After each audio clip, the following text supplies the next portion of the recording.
1. You hear a woman talking about the final episode of a TV series. What does she say about it? A. It wasn't as good as previous episodes. B. It failed to attract a large number of viewers. C. It delivered an unexpected end to the story. We all knew that in the end, Sam, the hero, would win back the love of his girlfriend, Claire. I don't think there was much doubt about that. After all, series like this don't go in for unhappy endings. If they did, they wouldn't attract such large audiences. After weeks of drama and tears, we all wanted to leave the characters on a high note, and that's fair enough. But you'd have thought the scriptwriters would have produced a compelling last episode to do justice to what was, up to that point, a good series. But because most of the plot lines had resolved themselves the week before, it really wasn't worth watching. 2. You hear a DJ who works in a club talking about his job. What makes him unhappy? A. Being asked to play old-fashioned types of music. B. Being asked to play the same track more than once. C. Being asked to play the bands which he dislikes most. People normally request the big names from the DJ, but I've got a huge collection, so there isn't much I can't offer.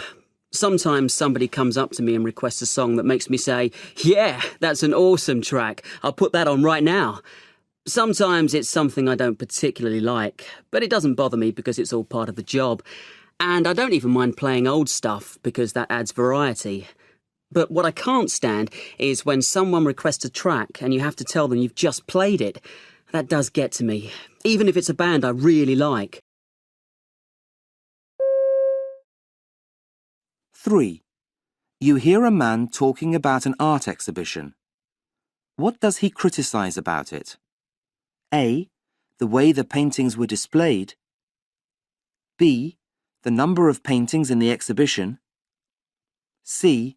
The lack of information about the paintings. This is a collection of paintings from all over the world. There are 4 large rooms with paintings from the 17th to the 20th centuries. I wish they devoted one room to each century instead of grouping the paintings according to topic. I'd have found it more interesting. They were all landscapes by famous painters, and if you were interested, there was something about the artist and the actual place where they painted. I find that reading things about a painting distracts my attention, but I did buy a book about the exhibition on my way out. There were about 100 paintings, which is impressive for a small gallery. 4. You hear a radio announcement about a job vacancy. What skill must you have if you want the job? A. An ability to deal with complaints. B. An ability to work with numbers. C. An ability to write well.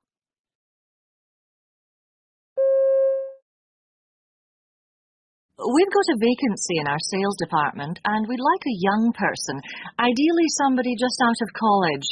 This job involves face-to-face contact with customers and there'll be problems to solve for them.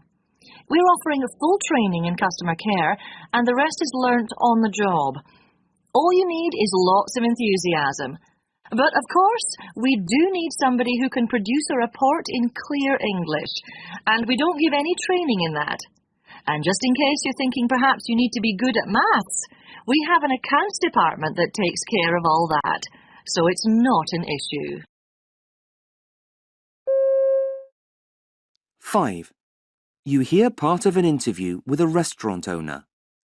What is attracting customers to the restaurant? A. A website. B. Magazine reviews. C.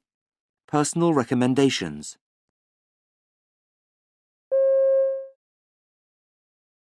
I opened the restaurant 2 weeks ago, and most days it's quite full. I was interviewed the other day for an article in Good Eating magazine, and that'll probably attract even more people. Well, it may be that your very good website is making people want to come and give you a try. I don't know if you designed it, but it's very attractive indeed. Actually, it was professionally done, though I'm sure you're right. My wife wasn't very keen on spending the money on it. She reckons satisfied customers tell their friends, and that's enough. She may have a point, of course. You'll have to wait and see.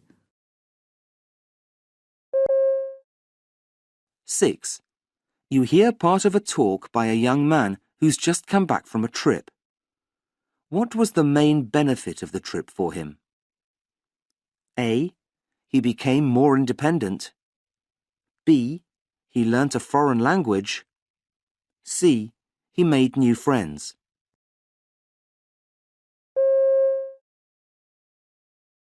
This was partly a holiday and partly a study trip to see the places we'd studied in our geography lessons. I went with 3 friends from school, which was great because we organised the whole trip together and got on so well. I'd always travelled with my family, and this experience has been so important in making me realise I can actually do things on my own. I speak good Spanish, so I was doing all the talking because neither of my friends know a word of it. But by the end of the trip, they'd learnt the basics and could more or less manage to make themselves understood. 7. On the radio, you hear a sports journalist talking about an article she has written. What is the article about? A. The history of sport. B. The benefits of sport. C. The lack of sports facilities.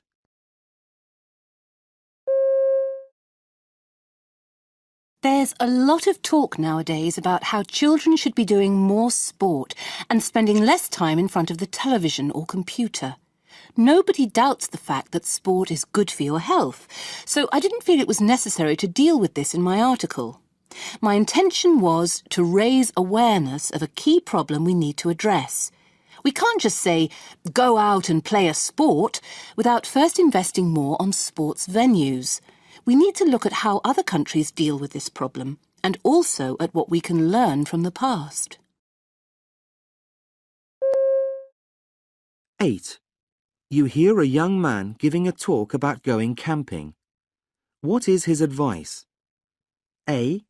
Take a good variety of foodstuffs. B. Go prepared for bad weather. C. Choose the area carefully.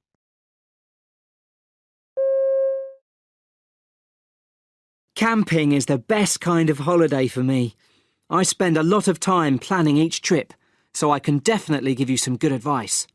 I believe in making sure I'll be warm and comfortable, so I take what some of my friends think is a completely unnecessary amount of clothing in case it gets cold or wet. Well, it's always worked for me, and I think they're crazy when I see the amount of food they take, which I wouldn't advise you to do because it's always possible to find things locally. Wherever you're camping, there's always a village not too far away.